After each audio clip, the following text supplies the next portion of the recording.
Growth in hospitality rarely arrives with perfect timing. When margins are tight, teams are stretched, and operators are already juggling more than enough, stepping back from growth feels sensible, necessary even. And that instinct is understandable. The urge to slow down, hold cash close, and tell yourself you'll think about growth later. But that pause can quietly shape the future of a business, because how and when you choose to grow has consequences, whether you're actively planning for them or not. And as it happens, this is episode 14, arriving just in time for Valentine's Day, which feels fitting for a conversation about commitment, timing, and choices you can't afford to rush.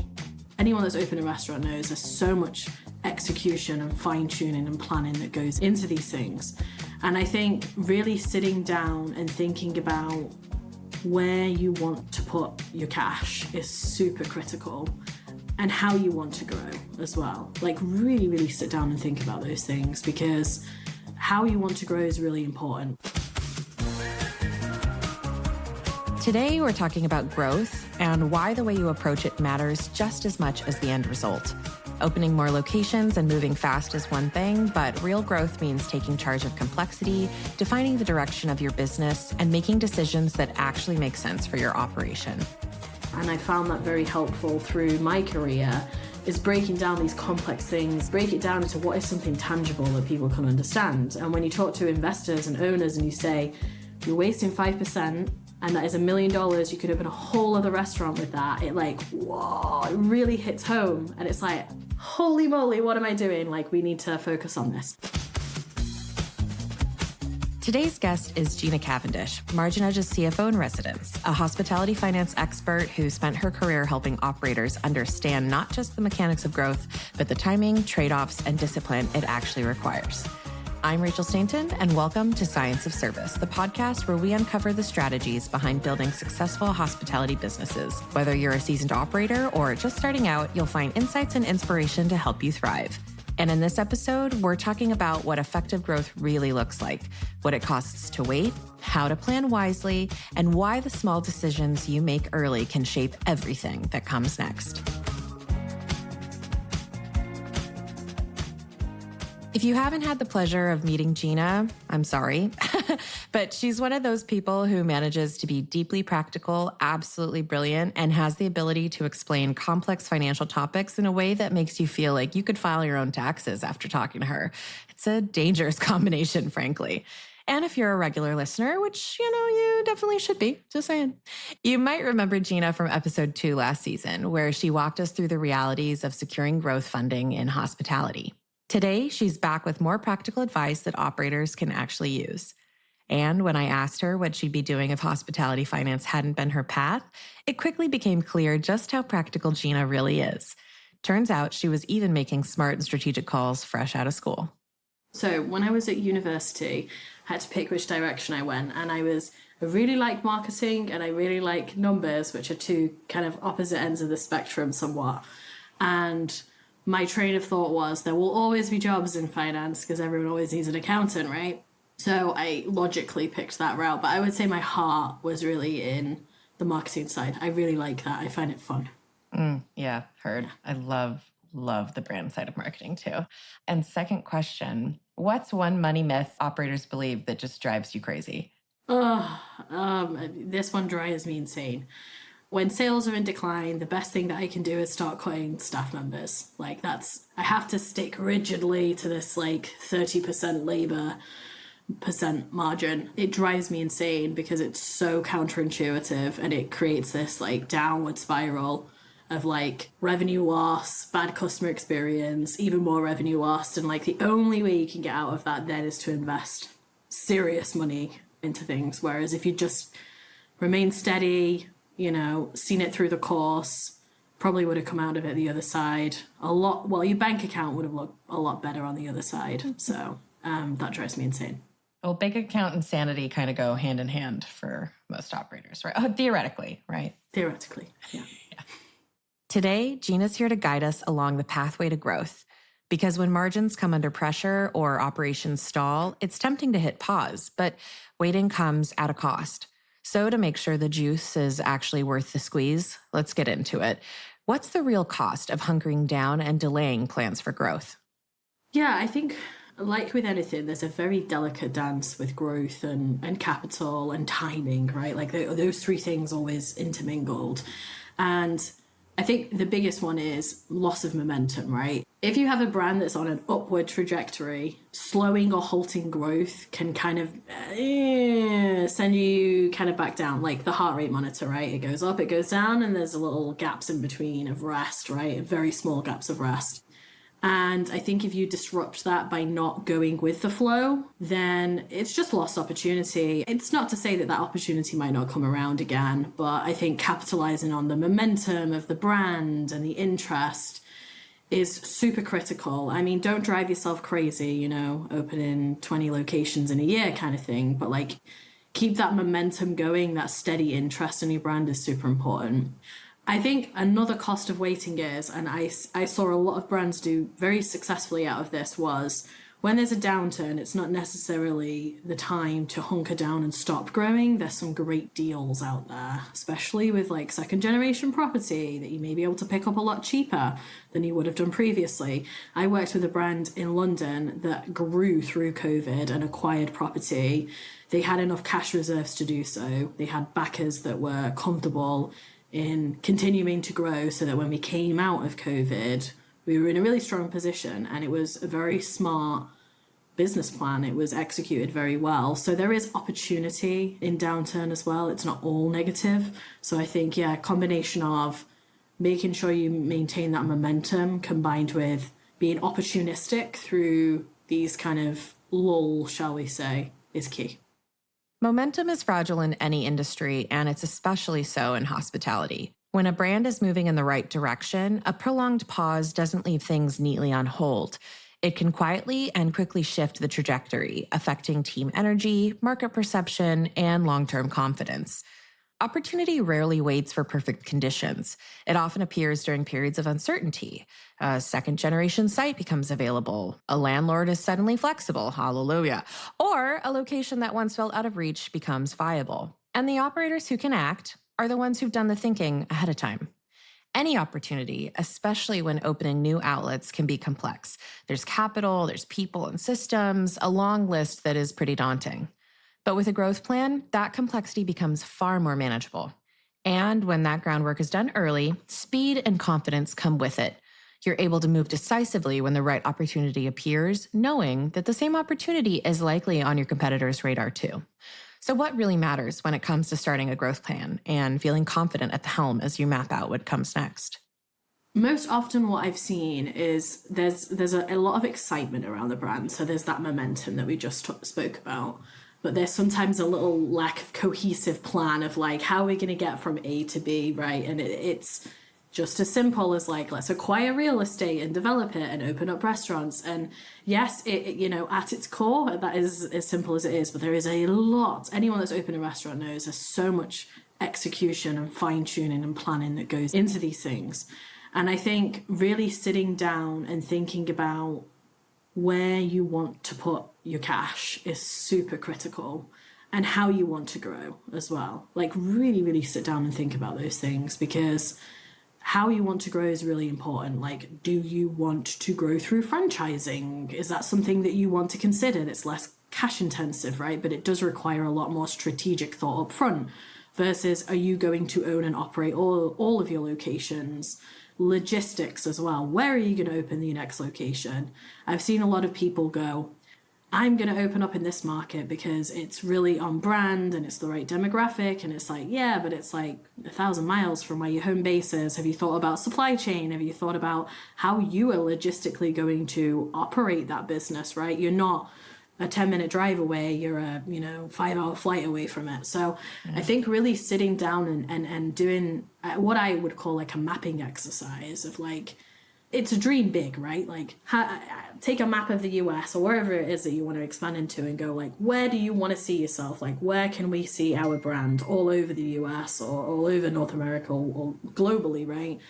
And then how are you going to get there, and break it down into bite-sized chunks, because it can be very overwhelming. But you really do need that plan in place to make sure that you allocate capital wisely.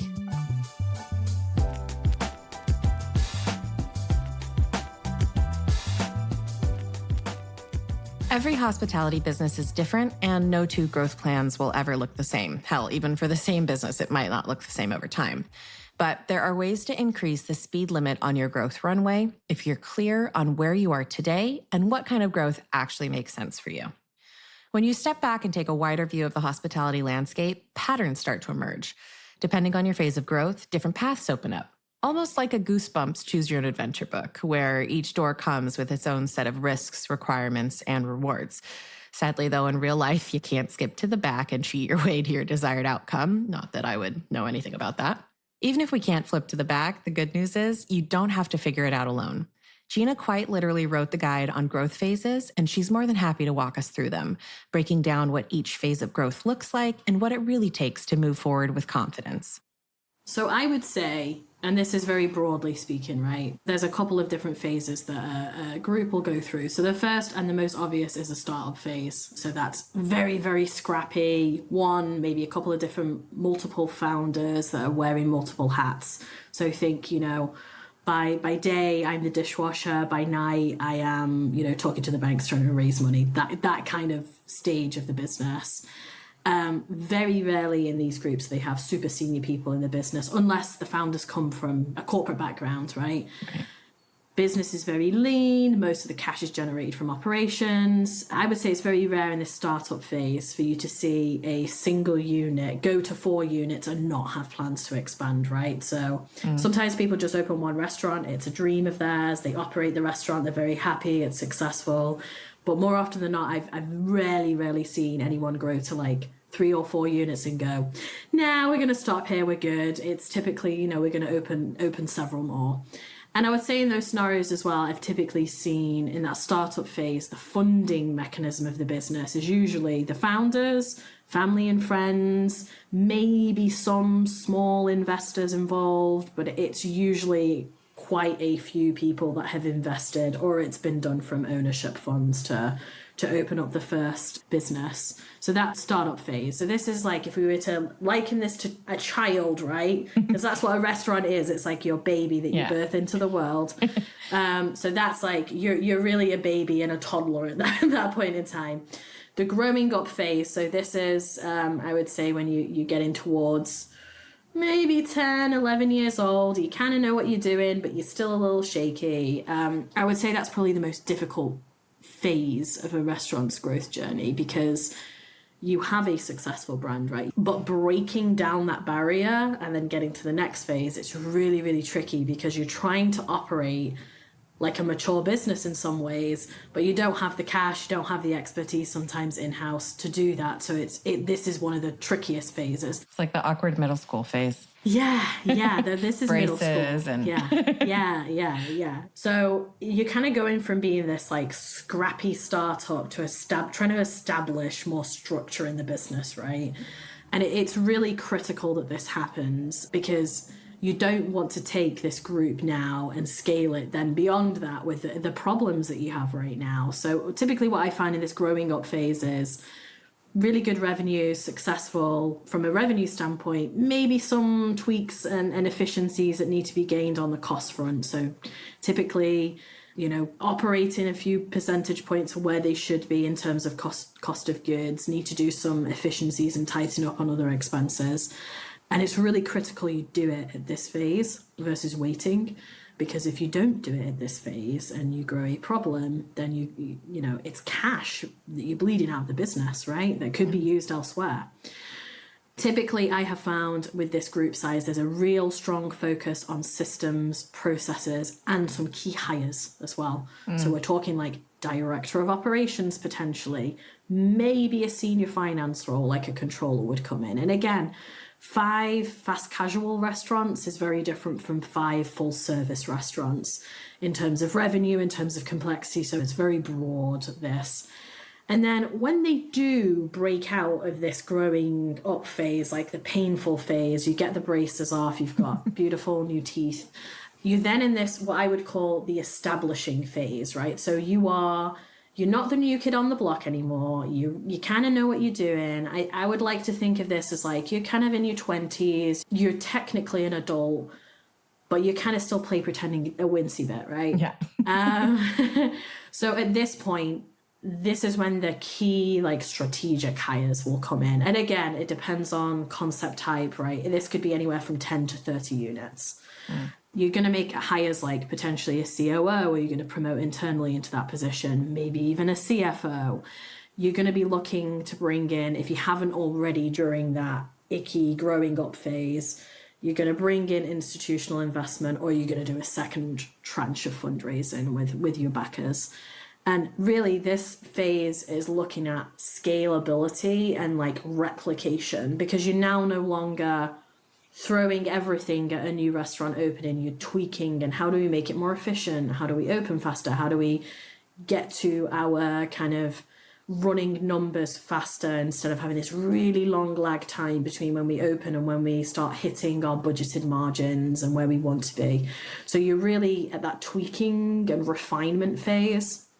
And then beyond that, which is what I would say is the enterprise phase. So again, this like just broad numbers here. We're looking anything from 30 all the way up to 100, maybe even beyond that.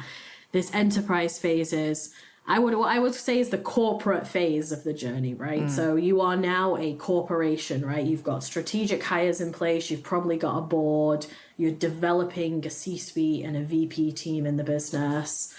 And you're looking at systems that are more powerful, that you are able to use to scale your business and use across multiple different locations.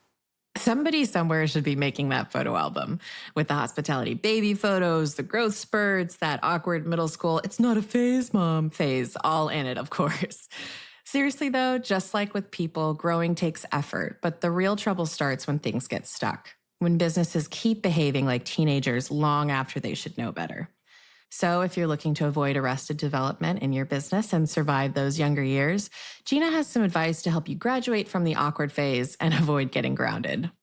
I think people have definitely wised up now to the fact that putting tech in early is really critical to help scale your business.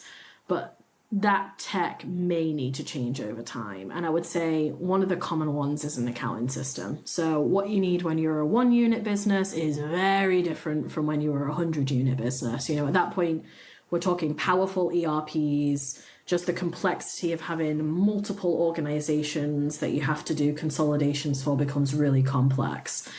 I would say if you can make good decisions early on and get a good RMS tool in early on, it's so critical, because that can grow with you, right? Like an accounting system can grow with you to a certain extent. No one's putting in a big ERP when they're 1 unit, because unless you've got cash up the wazoo, right? You're not investing tens of thousands of dollars in that kind of thing early days. But a good RMS tool is a good smaller scale investment to make early on, because it can just help that growth journey. I'll give you a worked example of this, and I think this is really helpful. So let's take Rachel's Steakhouse, okay? And let's say Rachel's Steakhouse is in that icky growing up phase, right? And they have 10 units, and they're trying to push past that and become, more of an established brand. And let's just say, I'm just going to use cost of goods margins as an example here. So let's say they are running right now today at a 35% cost of goods margin, right? But theoretically, right, which they would know if they had an RMS tool in place that's going to give you that theoretical data, they learned that their theoretical cost of goods should be 29%. That's a 6% gap there. Yeah. Now, if we factor in, a percent for waste and usage variance, right, so they should be at 30%. So we're missing 5% there. Now, let's say in this hypothetical scenario that Rachel's Steakhouse does average annual sales of $2 million per location. So we use even numbers for ease. So that's... That's good. I'm not good at math, so perfect. That's $20 million a year in revenue across their 10 units on average. 5% of that is $1 million. That's literally going out the door where it shouldn't be, right? Yeah. That's a whole location in some cases, literally. $1 million could be your investment for one, depending on if you're opening from scratch or you're doing second generation. It could even be 2 units. They're going to create more cash. So it really is critical to break it down into that. And I found that very helpful through my career, is breaking down these complex things like waste and usage variance and cost of goods, break it down into what is something tangible that people can understand. And when you talk to investors and owners and you say, you're wasting 5%, and that is $1 million, you could open a whole other restaurant with that. It like, whoa, it really hits home. And it's like, holy moly, what am I doing? That's another $1 million, like serious cash, right? That could be reinvested into people, right? Into the team. It could be reinvested into many, many, many smarter ways than it's currently being used, right? So I think it is really critical to get that right early on so that can scale with you as you grow.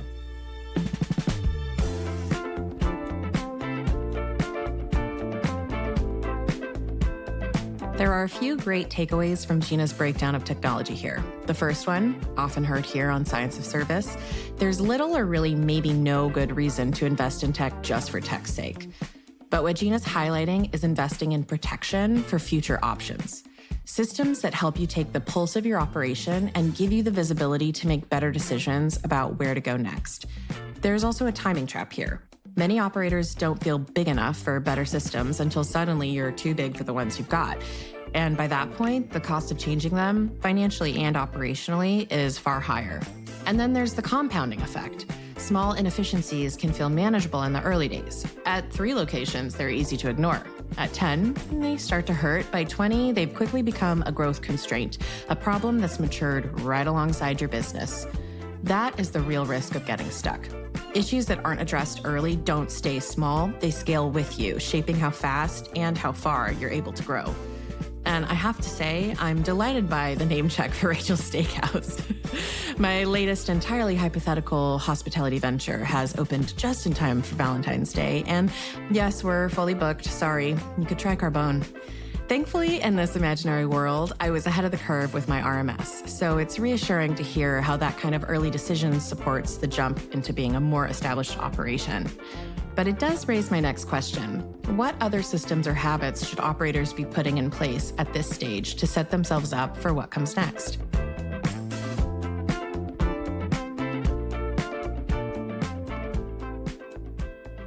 Yeah, I mean, you need a really good scheduling tool, preferably one that can grow with you. POS you're going to pick early on, and it's unlikely that you're going to change unless there's anything really egregious going on, because it really is a pain. It's so critical to your operation. Yeah. So I think making good decisions on that early on, no pressure, right? So that you can scale with them, because it is costly to change these things, but then it's also really costly to not change them as well. Right. I would say as well, just getting in the habit structurally of thinking about the business and thinking about your team and developing your team as you go as well. One thing that I always found very successful in a couple of businesses that I've worked is having this like leadership program internally of like, who are the next leaders of tomorrow? So instead of us having to go outside constantly to hire senior positions that we would then have to train on the culture, train on how the restaurant operates, is constantly having that leadership program within the business. I would say fundamentally systems are very important, right? But the most important thing is the culture of the business. You have got to, and I've seen this so many times, is it's in the founder's head. Like, they know what the culture is, they know what they want the business to be like.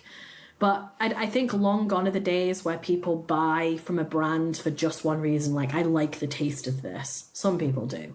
But more often, there's so much competition and so much choice out there. I think people nowadays, especially the younger generations, they're looking for that connection to the brand, right? Like, how do I connect with you? What are you about as a business? Like, almost like it's a person, right? What's your personality? And I think it's really important to define that early on and then be almost dogmatic about maintaining that culture in the business. It's really, that's one of the most challenging things to do when you scale, is to retain that feel of the business when it's young and it's you know, and it's growing up and it's got its braces, but it's kind of cool at the same time, right? It's really hard to replicate that when you're 100 units. Really hard. So how do you, and that flows through every single decision you make in the business. Who do you hire? How do we talk to our people? Like all the decisions that you make, even the systems that you put in place, Yes. asking that question, if my brand was a person, does this align with that person or like this brand? Like if I put this policy in place for my team, does this align with what our brand is? 100%. Another good example, I worked for a brand that sourced locally everywhere they went. So it took longer. Yeah. It took longer to open locations because you have to find new vendors in the local area because it's the whole concept's about sustainability, and that's a conscious decision that we are going to do things in that way because that is where the value sits in the brand. And don't forget that, because if you're like loved and you're so true to your word and you're true to the brand constantly, you will have such a good reputation and such brand equity that it helps with those conversations. For sure. So let's take it back a teeny bit to Rachel's Steakhouses. Before I was in my awkward teen phase, when I was in my baby steps phases, I've just opened 2 Rachel's Steakhouses. What is the first step I need to make before I start to build my growth runway? I would say at 2 units, you will have been focusing a lot on revenue, and that's absolutely right. The number one thing when you open a restaurant is your customer. It doesn't matter how good of a RMS tool you've got, or how good of anything that you've got. You could have the best marketeer in the world working for you. It doesn't matter if the revenue is not there. You have to be customer obsessed. But once you're at 2 restaurants, you're doing something right because you've opened the second one, right? So now is really like, let's put the foundations in. Let's put some good systems in that are going to help us. Fundamentally, as an owner operator, you should be spending as little time as possible behind your laptop. In my opinion, you should be spending the most time out on the floor with your clients, or if you're in the kitchen, right? That is where the business is. That is where the opportunity lies. And you should be spending time creatively to think about, what do we want to put on the menu for Valentine's Day? What do we want to do for summer season? You need to be thinking about those things. So the least time as possible you can spend doing anything from matching transactions on your bank all the way through to counting inventory, right? You want the slickest, simplest systems that you can use. And by simple, I don't mean not powerful, right? Like simple is very powerful in and of itself. You want something that's easy to use, that does as much for you so you can focus on your business, which is the most important thing. So I think picking a tool early on that helps you do that is super critical, because then you take all of that back office time and you freeze up your time to be able to focus on the growth of the business. And so once we're kind of in that growing up stage and we've maybe chosen a tool like an inventory tool or just something to help take care of that back office time, what is the first process that you insist operators formalize on when they're going into the growing up phase, and why would you say it's often overlooked? So I would say the most important thing is having a plan of attack. Like, how are we going to grow this business? How quickly are we going to grow this business? But also, how are we funding it, right? That's super important. Are we using cash flow from operations if there is enough to fund further growth? Or are we going to take out debt, like bank loans? Or are we going to go out into the market and look for a partner? Now, when you're small at the stage we mentioned, that might not be a possibility, right? Typically, private equity invest when a business is a little bit more established than that. But there are some companies out there that do seed financing. There are opportunities. So making a determination, and then also making that determination of how are we going to grow the business? There's a lot of key questions to ask yourself that you need to determine before you start to kind of go out and really grow the business. And I think the most successful businesses I've seen there's a beautiful combination of planning, a general plan, a general direction, with a sprinkle of spontaneity in there as well. As much as, we want to sit down and plan, and, next year we're going to open 5 locations, and the year after that we're going to do 6, and we're going to open in these geographical markets. Life sometimes throws you a curveball, and I mentioned earlier about the going with the flow. I think restaurants teach you that very much. You have to go with the flow of the customer. You have to go with the flow and the trends of the market, and you also have to go with the flow of what opportunities are presented to you. Am I saying that you should dogmatically follow this plan that you've laid out? Absolutely not. If a location comes up and it's a great opportunity, it's in a great market and you've done your homework, go for it. But I think you've just got to ask yourself the question, again, circling back to the brand piece, does it align with our brand mission? Does it align with our values? Does it align with our culture? And so when we enter the next phase, our adulting/establishing phase, things start to get really complex, right? We could be going 10 to 30 units potentially, right? Depending on what our concept is. What financial or operational blind spots really start to show up in that phase?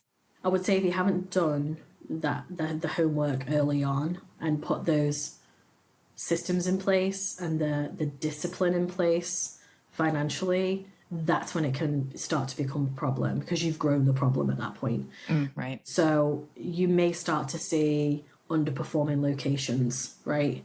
You may also start to see underperforming locations in terms of revenue as well. So it's having the discipline every single week. I would look at the numbers and look at the trend, not just interested in what it did over last year or over the previous month. And you've got to have systems in place so you can go and find that information very quickly without you having to run 10 different spreadsheets, to come up with that number.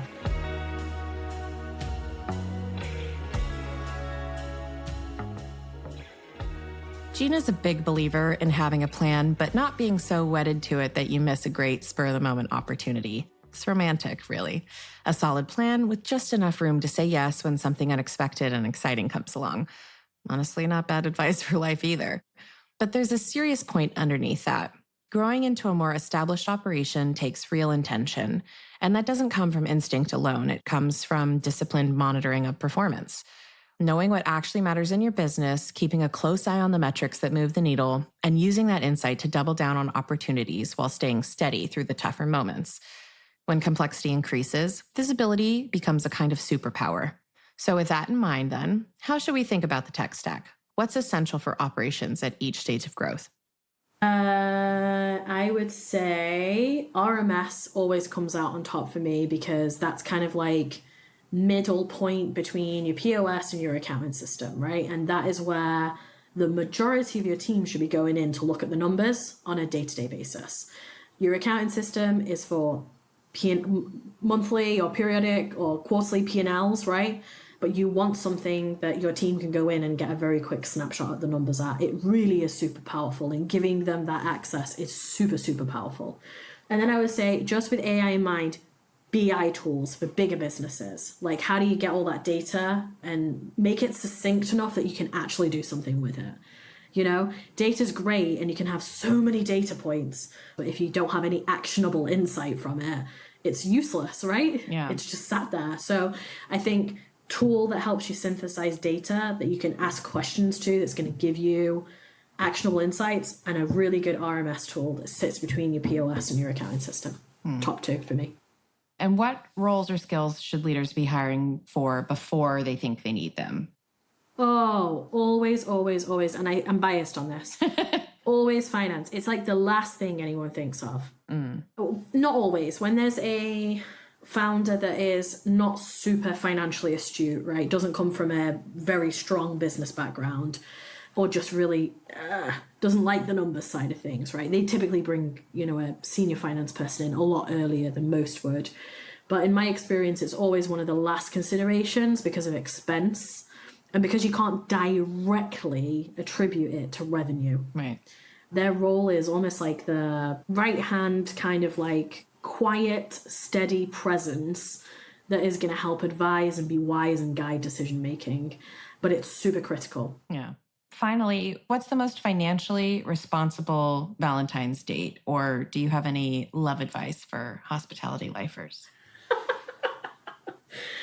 I would say this, it's not about quantity, it's about quality. So like people that work in hospitality typically spend more time away from their family than other people in other industries would.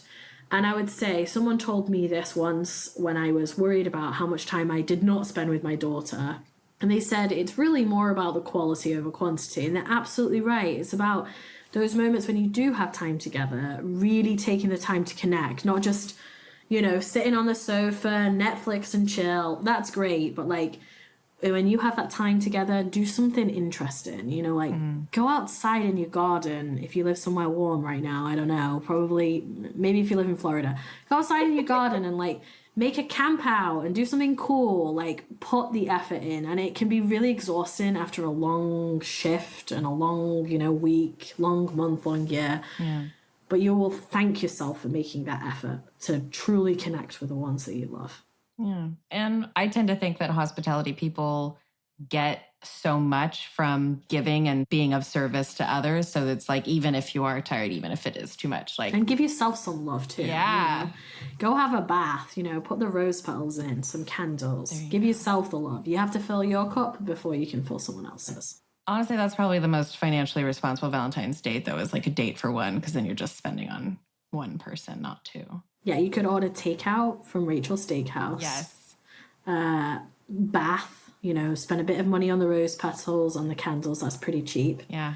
And yeah, love it up. What a time. What a time. I'm in. Maybe a nice book. I don't know. Glass of red wine. That's how I'm going to be spending my Valentine's Day. So I love it. If there's one takeaway from today, whether you're planning a romantic Valentine's date, a date with yourself, or a super hot date with your P&L, it's this: a little intention goes a long way. Gina's seen that growth rarely gets derailed in the big moments. More often, it slips in the small ones, the system upgrades put on hold, the questions you keep postponing, and the problems that quietly scale right alongside the business. The good news? None of this requires perfection. Just awareness, timing, and the willingness to put in the groundwork early, so when opportunity shows up, you're actually ready for it. And don't worry, this is only part one. Join us next episode for part 2 with more wisdom, more straight-talking advice, and the Valentine's gift that truly keeps on giving. And speaking of giving, if you'd like a quick recap of today's insights, you'll find them waiting for you in the show notes. My thanks to Gina for breaking down what can feel like an overwhelming topic into something practical and very human. I'm Rachel Stainton, and if you enjoyed this episode of Science of Service, please rate, review, and subscribe. And if you know an operator who's navigating that awkward middle phase, you know, growing fast but trying to grow well, this one is worth sharing. Thanks for listening, and we'll see you next time.